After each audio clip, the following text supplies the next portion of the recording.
today's video we're going to go over how to do the foliage and the leaves on the floral parts of the designs. So I'm going to show you what you need to do for each of the designs.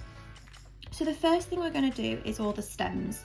So that's going to include these stems here on the serotonin design, and the florals for the Manchester Bee design, the pharmacy design are the same, so it's just the stems either side of the flowers, and on the Happy Place design it's just these stems here. So to do the stems we're going to use stem stitch. So I'm going to show you how to do this. Again, for the stems I'm going to use 3 strands of thread. I'm going to start at the end of my stem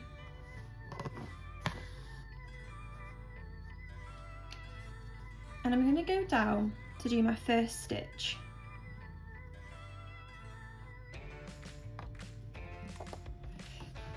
And pull my thread through, but before it gets all the way through I'm going to have a loop like this. I'm then going to come back up into the middle of that stitch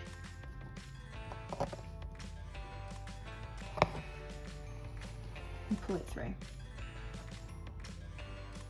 So I'm going to go down into my next stitch, but I'm not going to pull it all the way through. I'm going to leave a little loop and then come back up in the middle of that. Go down again, leave a loop and come back up in the middle and pull it through. When you're doing this, you want to come back up on the same side every time. So you want to go back down, and every time I'm coming up on the top of this loop with the loop underneath my thread, not the other way around like this, because that's going to alternate which way your stem stitch turns. So you want to always go the same way. So whether that's left, right, or top or bottom, depending on which direction you're stitching in. And you're just going to keep doing that.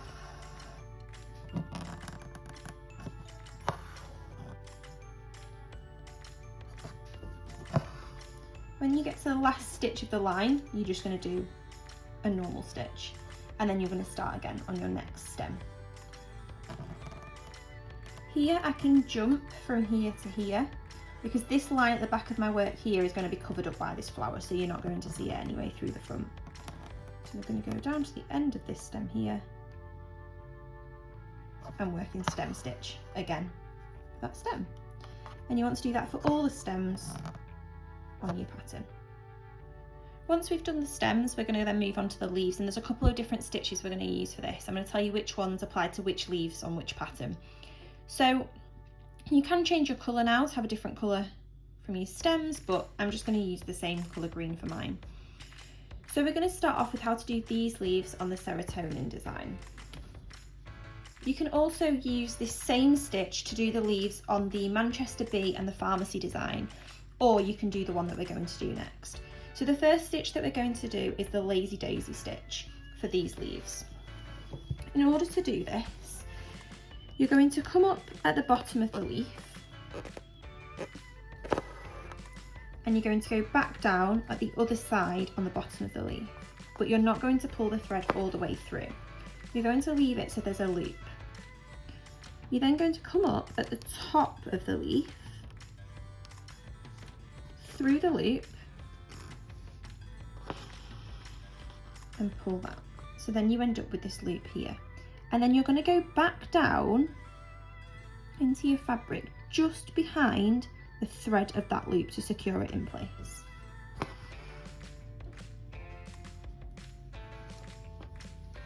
And then do the same on the next leaf.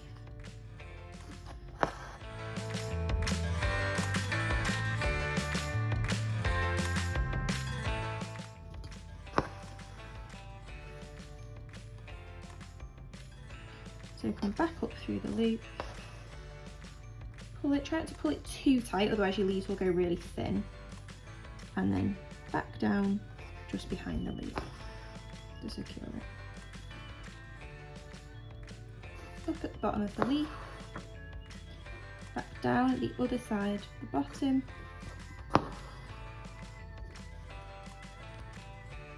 up through the top of the leaf, through the loop and secure it. And you just want to do that for all of the leaves that are these little round loops. These leaves here are going to be done in a slightly different stitch, so I'll show you that one in a second. You're going to use the Lazy Daisy stitch for these 4 branches here and these here. Once you've done these Lazy Daisy leaves, we're going to do the other leaves in a fishbone stitch. So this applies to the leaves on the Happy Place design, and also you can also use it on the Manchester Bee design and the Pharmacy design. I'll start with this leaf here because it's the biggest one, probably the easiest to see. So you're going to come up from the back at the top of your leaf. You're then going to go down back into your fabric here, down the centre of your leaf. Then you want to come back up at the side further up on the leaf, so on one of the diagonals here. And you're going to go back down just underneath the last stitch that you did. So just here. So that was on the left side. We're now going to do the right. So we're going to come back up on the right near the top and back down just under the last stitch that we did. Then we go back to the left and back down under the last stitch that we just did.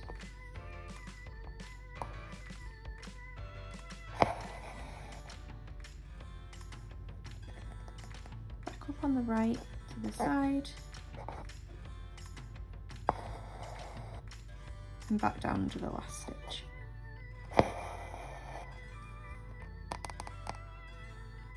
You want to carry this on all the way to the end of your leaf. So the last part for today, which applies to the serotonin design, is for these little dots here. So for these we're going to use a French knot again. So I'm using 2 strands of floss for this, and I'm doing it in the same colour as my lettering.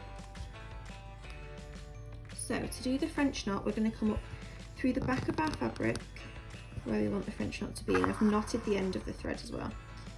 So we've come up here. I'm going to hold my thread in my left hand with my needle in my right and put my needle underneath my thread. Then I'm going to wrap the thread around the needle 3 times. I'm then going to put the needle back down just next to where I came up, not through the same hole. And I'm going to hold the thread nice and tight in my left hand. I'm then going to pull the needle back through to the back of the fabric, continuing to hold the thread in my left hand. Pull it through, and you should end up with a French knot like that. So I'm going to come up where we want the knot to be, wrap thread around the needle 3 times,